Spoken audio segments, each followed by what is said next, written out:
से कीजिएगा। एक ही एग्जाम के लिए 2-3 टाइप के पेपर हम ही को अगर कोई दे दे तो हम किसी में 2 नंबर ज़्यादा, किसी में 2 नंबर कम लाएँगे। तो ये बच्चों के साथ नाइंसाफ़ी होगी। जब बच्चा फेल होता है एक आध नंबर से ना, तो डिप्रेशन में जाने लगता है और डिप्रेशन में जाके वो सुसाइड तक कर सकता है। और उसमें ये नॉर्मलाइज़ेशन एक उसके सुसाइड का बहाना बनेगा। इनको तो एक वो बच्चा दिख रहा है जिसको ये नॉन सीरियस बोलते हैं। हमारा एसडीएम सोनू, अब वो इस दुनिया में नहीं रहा। वो हमारा सबसे ब्रिलियंट स्टूडेंट था।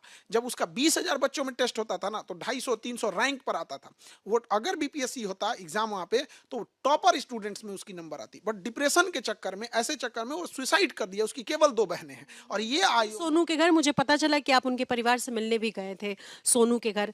खान सर, आप अपनी पहले बात पूरी कीजिए। अब ये बताइए, जो बच्चा सुसाइड कर रहा है उसको ये अध्यक्ष महोदय नॉन सीरियस कर रहे हैं, इनके ऊपर नोटिस होना चाहिए कि नहीं होना चाहिए?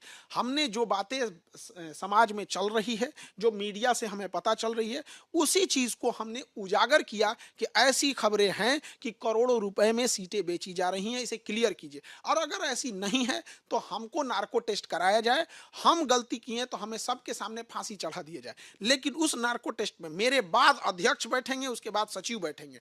हम गलती नहीं किए हैं, इसलिए हम इतने डंके की चोट पर बोल रहे हैं। हम यहाँ एक बीपीएससी के बैच के बच्चों को 1800 घंटा क्लास लेते हैं। गला फट जाता है, डॉक्टर मना करते हैं लोग कि इतना गला पे नहीं बोलना चाहिए, इतना यूज मत कीजिए। लेकिन उन बच्चों के लिए 1800 घंटा क्लास लेने के बाद अगर कोई आएंगे और इस कुर्सी पे बैठ के कहेंगे कि मेरा ये पावर है, हम ये कर सकते हैं, तो हमारा भी पावर है, हम ये करने नहीं देंगे। और इतनी बात उन्होंने कहा कि नॉर्मलाइजेशन खिलवाड़ है। जिस दिन इन्होंने नॉर्मलाइजेशन को खत्म किया, आप मीडिया में आप लोग के पास बाइट होगा, उन्होंने कहा था कि इस साल हमने नॉर्मलाइजेशन नहीं किया है, लेकिन अगले साल फिर करेंगे। ये कितना झूठ बोलेंगे एक पे एक। वो चुप भी हो जाए तो ये बहुत बड़ा बीपीएससी पे मेहरबानी होगा।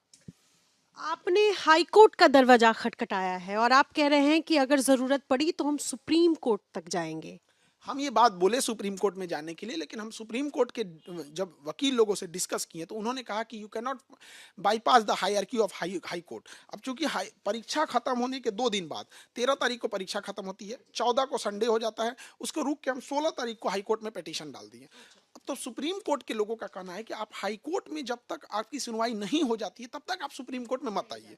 तो हमने ये बात बोला है, लेकिन हर चीज के हम जानकार नहीं हैं, हम कानून के हम वकील नहीं हैं। अब यहाँ हाईकोर्ट छुट्टी पे चली गई, जिस वजह से ये लेट हो गया। अब हम यहाँ पे इसके लिए हम गवर्नर सर के पास भी जाएंगे, उनसे भी टाइम लेंगे, मुख्यमंत्री जी के पास जाएंगे, उनसे भी टाइम लेंगे, क्योंकि बच्चों के साथ एक ऐसा छल हो रहा है जिसपे बच्चे नहीं समझ पा रहे हैं। बच्चे का डेलीगेशन गया चीफ सेक्रेटरी सबसे मिलने। चीफ सेक्रेटरी सबसे बड़े अधिकारी होते हैं। चीफ सेक्रेटरी के पास अनुभव होता है कि भीड़ को कैसे संभालना है, किसको खुश करके बातों से भेज देना है, किसके लिए काम करना है। बच्चों से मीठा मीठा बात बोले, अच्छी बातें उन्होंने सम्मान दिया बच्चों को, हम ये नहीं कर रहे हैं, लेकिन एक मन